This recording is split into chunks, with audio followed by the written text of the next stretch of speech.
Hello, this part of adding a custom logic to a runtime. We're gonna learn more about the storage, some basic the structure of the storage, like a map, a storage items, and also some key method of the storage. On the other hand, we also learn about the architecture, also multi levels of storage layers in Substrate.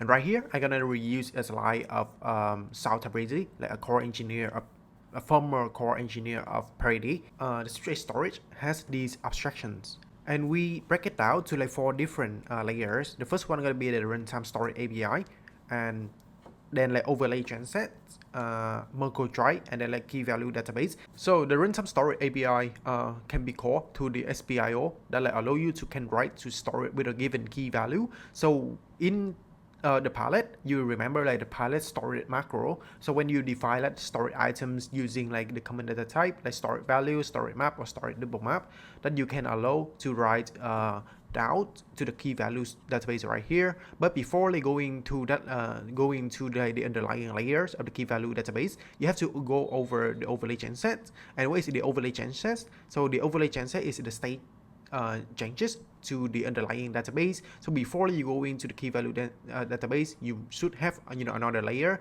that overlay all the changes that are committed once per block, and two type changes. We have the respective changes and what may happen, and committed changes what will happen. So that means whenever an error that happen on this overlay genset, and whenever an error told it doesn't revert back all the state changes and doesn't write to the key value database underlying, that why you need the overlay genset stand in the between, because you don't want any operations that call it to the dispatchable functions gonna write to the database directly, but you also want an overlay layer that act as the middleman for those state changes. MokuTry is a hash database, and it's from the great parity tag try. You can also see it on GitHub. It's a data structure on top of the key value database, and arbitrary key and value length, node and are branches or leaf. So in blockchain, the Merkle tree is a very common data structure that record all the state changes and in an efficient way. So whenever you want to check if the state at the historical block is valid, then you just check to the Merkle try with the Merkle proof, and then see that if that state is valid to our the historical record of the blockchain. So the key value of database of Substrate is usually RockDB, but now it's already used the Parity DB instead of the RockDB.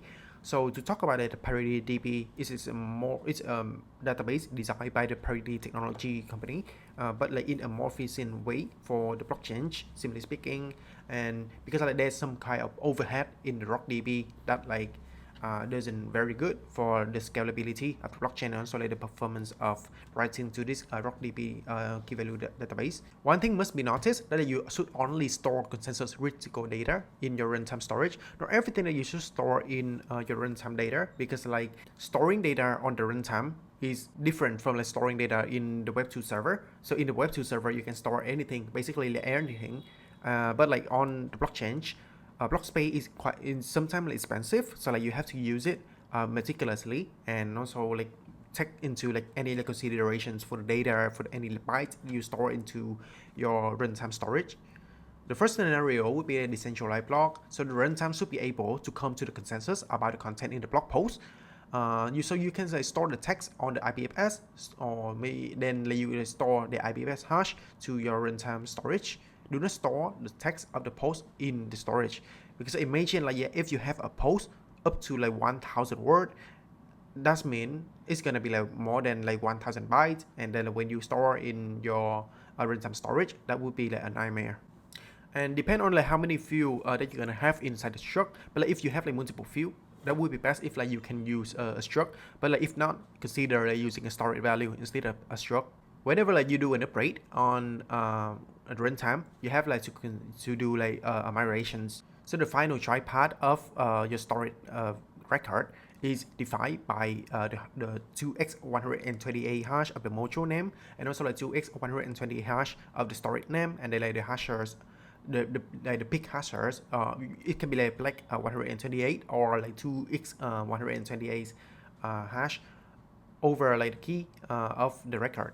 So there's like two common hashing algorithm in Substrate. The first one going to be like 2. The second one will be like 2x.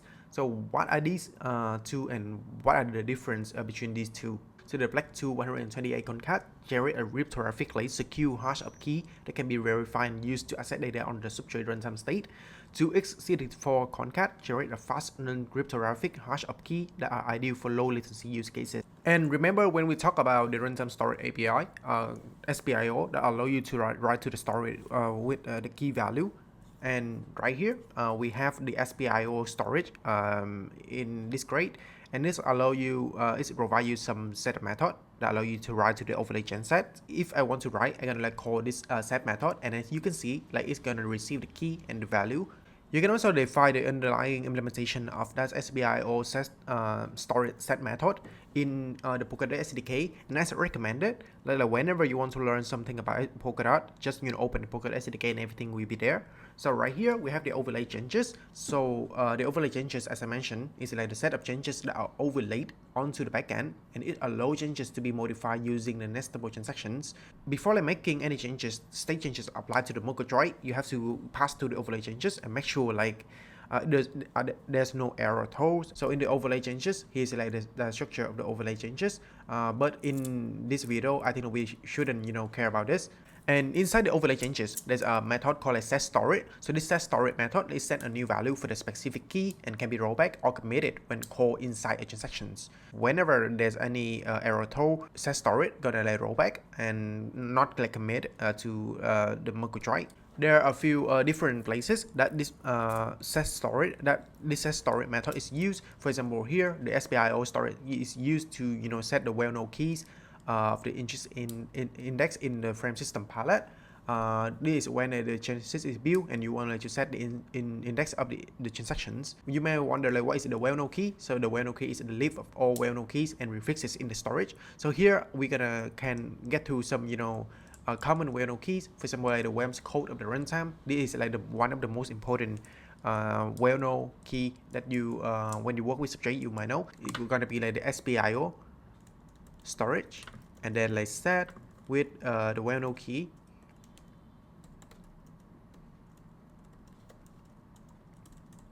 Code, and then it's gonna set the code with the vector U8. And right here, the vector U8 is the WAMS blob, the web assembly blob of the runtime, and that is how this SPIO storage set is used in the runtime upgrade.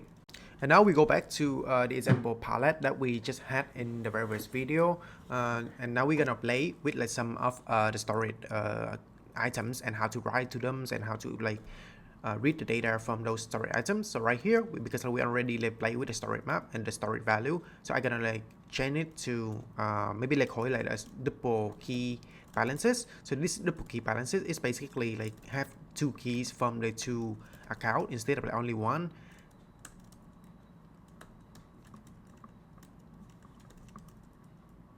I guess like instead of like call it a double key balance, the better way that we can call it maybe a balance timestamp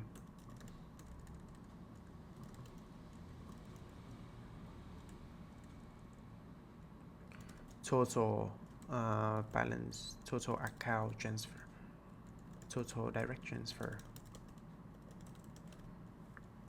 So this total direct transfer palette storage gonna do that we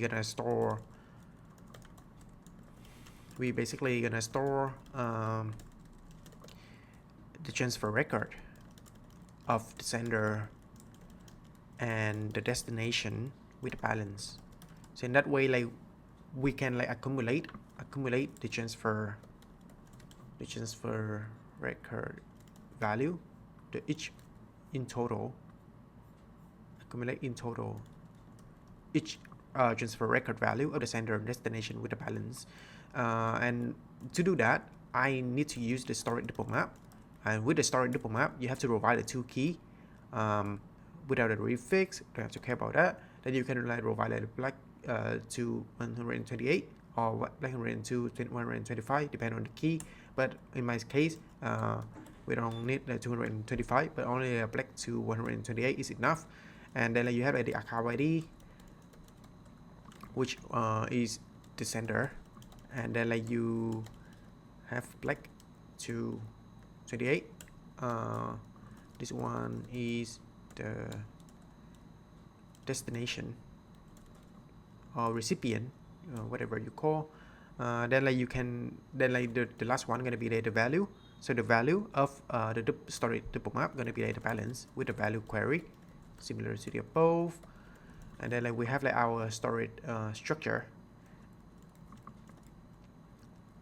The another way that we can also do that is, let's say this is storage direct transfer. Maybe let's call it storage direct transfer and storage direct transfer, because we're gonna use the storage tuple map, storage end map, sorry. And in the storage end map, we have to provide the key here, provide the key, the number of key, and this must be the end map key, storage end map key. The first one of the storage end map key, it must be the hashers and the key type. So our hashers are going to be the black 128, which is our sender. And then we provide again for the destination.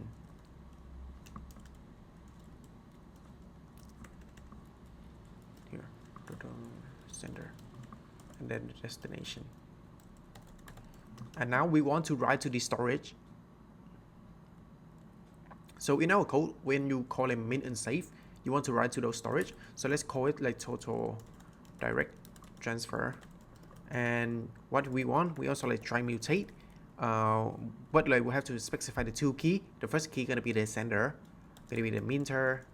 No, it should be transfer. Sorry, not mint.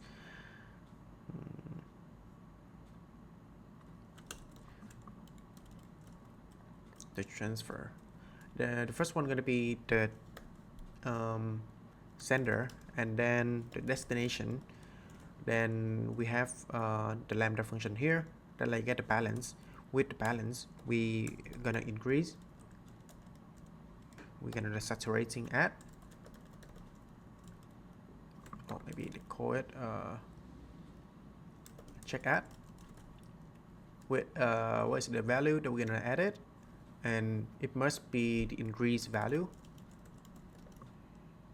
Increase value, and if it's not, if it doesn't work, then we have to throw arithmetic error overflow, and right here we're gonna return the dispatch result with the OK.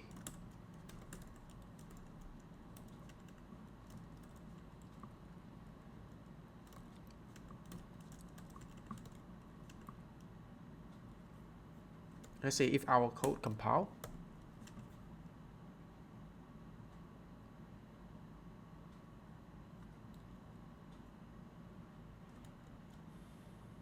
Oh, it should be check out. Sloppy.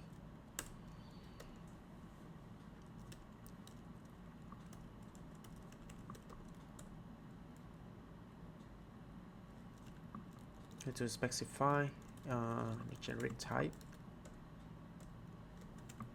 Then it's gonna work. Then we also can call it.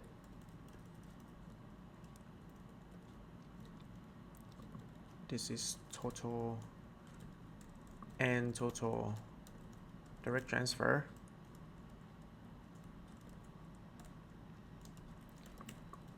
And with the end key, with the end storage map, we only have to specify one tuple. It's like when you calculate check, and it's gonna work. But this one is wrong.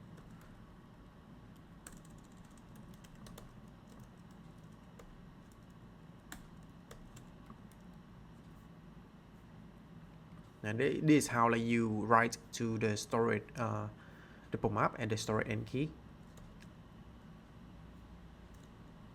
Checking. Okay, now it's work. Maybe we can provide a few other methods, like let's call it common functions.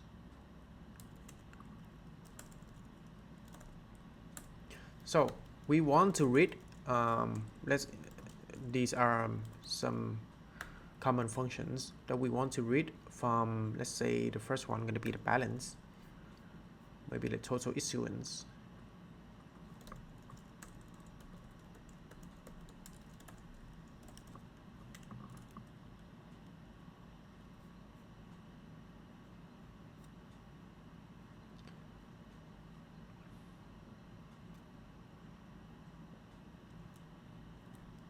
Compile.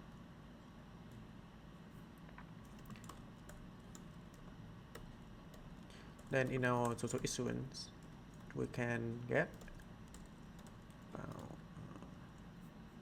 total issuance. We can get just basically get, because it doesn't have any value. It's just a scalar, and what we return the balance. That's how. And then we can also have another method called balance of, because we want to get the balance of the user. And here we are going to provide the account, which like the account ID, then the balances with the account. Then we can get the balance of the account. And we can also provide another method called balance record. No, total direct transfer. Then we have the sender and the destination, that you can use total direct transfer to get the sender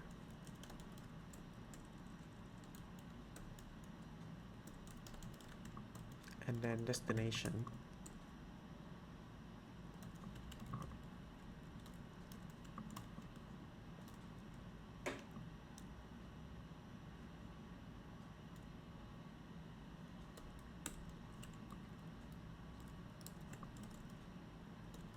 Also similar to that method, we're gonna have the end total direct transfer, and in this end direct total transfer, so let's just get the two key, sender and destination.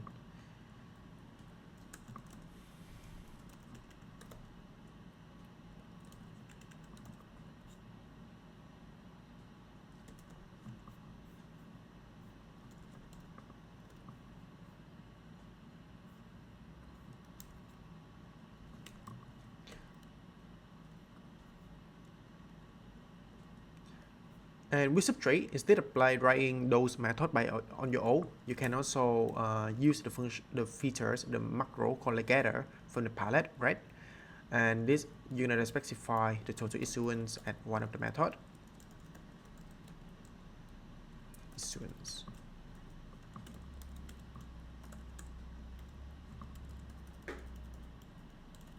Balance of, then total direct transfer.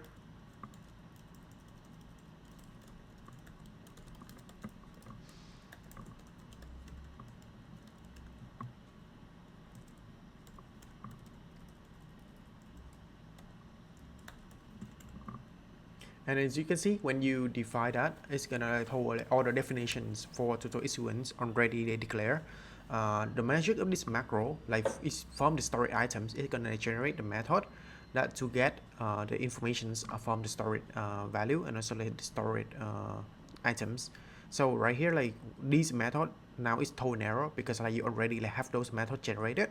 So the way that you can do is just simply remove those, and your code gonna work. When you run cargo check, you're gonna see it's gonna compile successfully. We go back here, and there are also a few other methods that I think is quite interesting for you to use. The first one is gonna be the iter refix. So when you go to the storage, maybe the storage double map, there's gonna be a method called iter refix. So the iter refix method allow you to iterate over the double map, but only they specify the first the refix. For example, in our case, when we go back to our code, and let's say like if I want to iterate here, like total direct transfer for the sender. If I want to iterate over the total direct transfer for only the sender, I can like specify only the sender as the key, but here it must be the iter prefix, iter prefix value.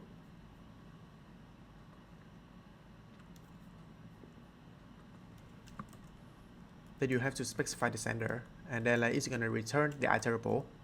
That as I remember that you can call this method of the prefix iterable. This one gonna have a strand method. So prefix last row key.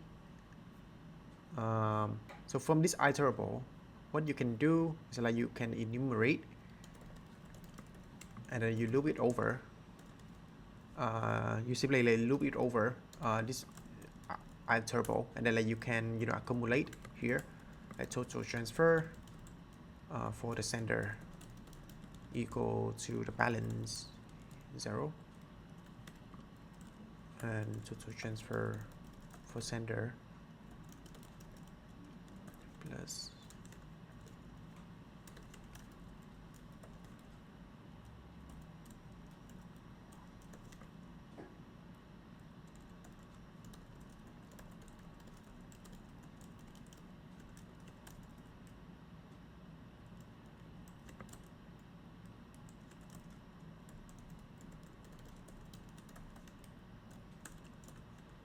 here is saturating it, and we want to return total transfer for sender. We add with the value of the key. It's gonna return the index. We skip the index and we only get the balance. Let's call it a total transfer for sender.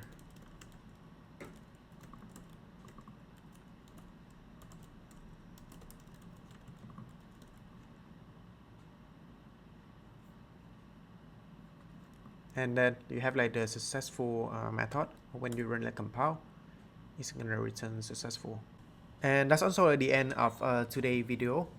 Hope like you already learned about some advanced concept of the substrate storage, like different layers of the substrate storage or the abstractions, and also like some common data type like storage double map, storage and map, and also like how to like iterate over the storage items like storage map and storage double map. And I hope you like it, and see you in the next video.